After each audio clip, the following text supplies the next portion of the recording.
Hello friends, मैं शुरू करने वाला हूँ पास्ट परफेक्ट टेंस। तो देखिए, सबसे पहले पहचान देखते हैं। There are 4 types.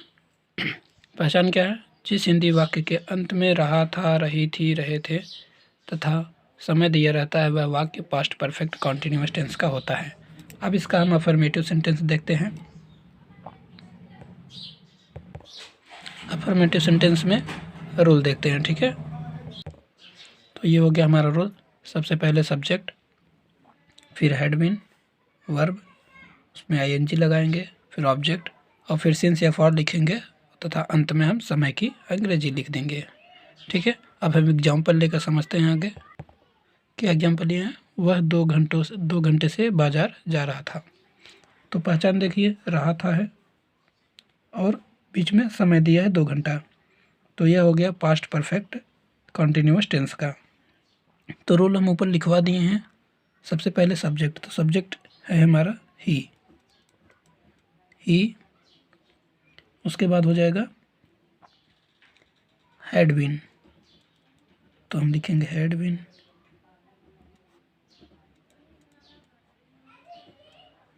अब क्या इसके बाद आता है? वर्ब।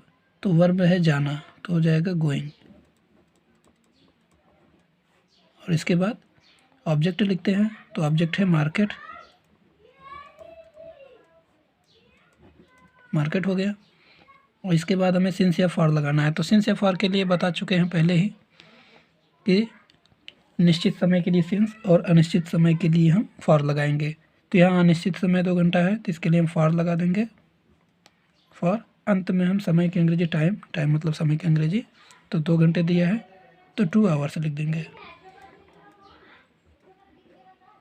ठीक। इस तरह से हमारा ये वाक्य कंप्लीट होता है। अगला उदाहरण लेते हैं। तुम जनवरी से हिंदी पढ़ रहे थे। तो इसका हो जाएगा यू हैड बीन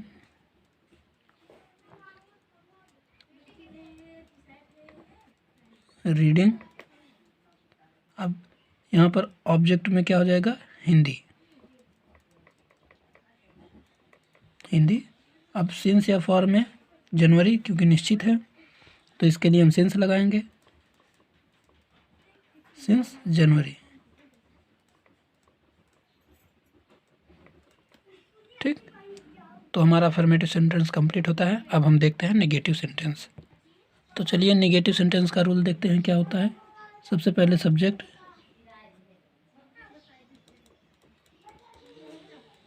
उसके बाद हैड, फिर नॉट, फिर बीन, क्या हो गया? आईएनजी। वर्ब में आईएनजी लगाएंगे, फिर ऑब्जेक्ट लिखेंगे, फिर सिंस या फॉर, अंत में समय लिख देंगे हम, ठीक है। तो एग्जाम्पल लेते हैं। तो आपके सामने 2 एग्जाम्पल ले लिए हैं। वह 2 घंटे से बाजार नहीं जा रहा था। तो इसका बनाते हैं he had not been going to market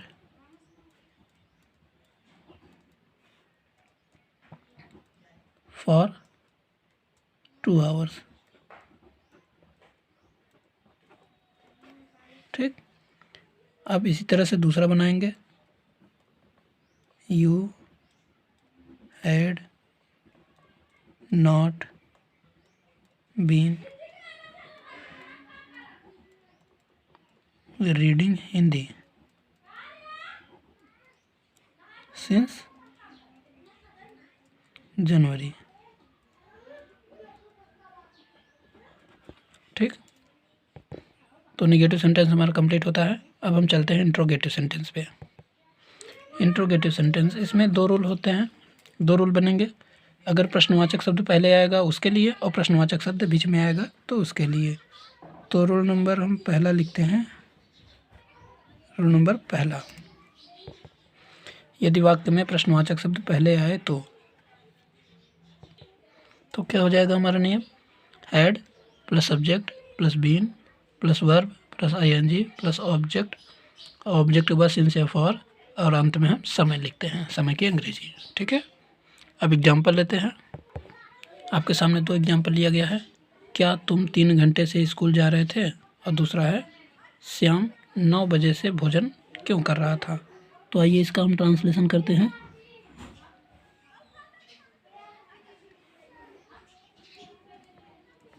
सबसे पहले प्रश्नवाचक शब्द आया है तो पहला नियम लगाएंगे। सबसे पहले हैड, फिर सब्जेक्ट यानी यू हो जाएगा,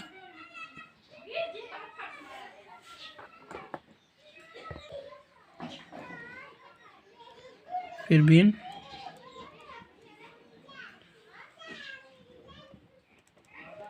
गोइंग टू स्कूल,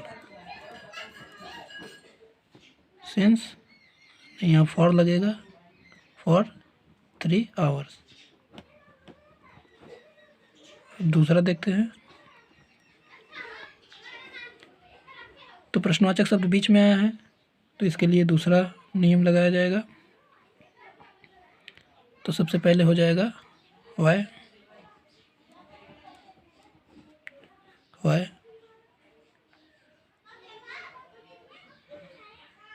उसके बाद सब्जेक्ट यानी श्याम,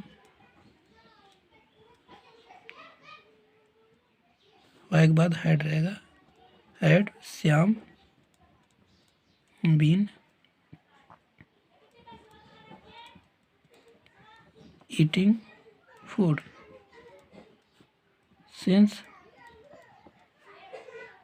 9 o'clock। ठीक है, तो दूसरा नियम भी देख लो कैसे बनेगा। दूसरा नियम क्या होगा, यदि वाक्य में प्रश्नवाचक शब्द बीच में आए तो, यदि वाक्य में प्रश्नवाचक शब्द बीच में आए तो क्या करेंगे हम। सबसे पहले हम क्वेश्चन वर्ड बीच में क्या हो जाएगा, सबसे पहले क्वेश्चन वर्ड लिखेंगे, फिर हेड, फिर सब्जेक्ट, फिर बीन, फिर वर्ब, फिर आईएनजी, और उसके बाद ऑब्जेक्ट लिखेंगे, फिर सिंस या फॉर, तथा अंत में हम समय की अंग्रेजी लिखते हैं। ऊपर हम एग्जाम्पल करवा दिए हैं, देख सकते हैं। अब हम शुरू करते हैं interrogative negative sentence. Interrogative negative sentence में भी 2 नियम होंगे। यदि प्रश्नवाचक शब्द पहले आए तब उसके लिए कैसे नहीं करेंगे हम, और अगर प्रश्नवाचक शब्द बीच में आता है तब कैसे करेंगे। यदि प्रश्नवाचक शब्द बीच में आता है तो हम क्या करेंगे, सबसे पहले क्वेश्चन वर्ड लिखेंगे,